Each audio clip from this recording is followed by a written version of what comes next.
Ang tunay na mag-asawa, magkasamang lumalaban, nangangarap at nagpapakatatag sa buhay, mag-asawa, hindi lang saya. At tagumpay ang dapat pinagsasaluhan, lalo na ang hirap, pagsubok at pagkadapa, hindi dapat kapag may problema. Naiisip mong sumuko o iwan ang iyong kabiyak, pero kapag may tagumpay at kasayahan, bigla kang nandyan. Ang tunay na pagsasama ay hindi panandalian. Ito ay panghabang buhay. Ito ay kasangga sa hirap at ginhawa, walang hihigit pa. Sa mag-asawang magkasamang humaharap sa bawat hamon ng buhay, yung kahit anong mangyari, hindi nang iiwan, hindi bumibitaw, at hindi sumusuko sa isa't isa, hindi pera. Ari Ariano, karangyaan ang basehan ng matibay na relasyon, kundi ang kakayahang magsama ng may tiwala, respeto at pangarap para sa isa't. 0101 sa pinakamalaking senyales ng isang healthy at matibay na relasyon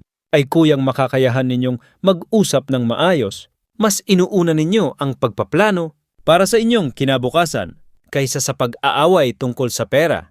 Hindi ninyo tinitingnan ang isa't isa bilang kompetisyon kundi bilang partner sa buhay. Magkasama sa pagdedesisyon, nagtutulungan at nagkakasundo sa mga pangarap na gusto ninyong makamit dahil sa dulo ng lahat, ang mahalaga ay hindi kung gaano kayo kayaman o kung gaano karami ang meron kayo. Ang mahalaga ay kung gaano ninyo pinahahalagahan at pinanghahawakan ng isa't isa. Piliin mo ang taong hindi ka iiwan kahit walang-wala ka, ang taong mas inuuna ang tayo kaysa sa ako. Dahil ang tunay na pagmamahal ay hindi lang sasaya at kasaganahan, ito'y sa hirap, sa sakripisyo, sa pag-unawa at sa pangarap na sabay ninyong binubuo.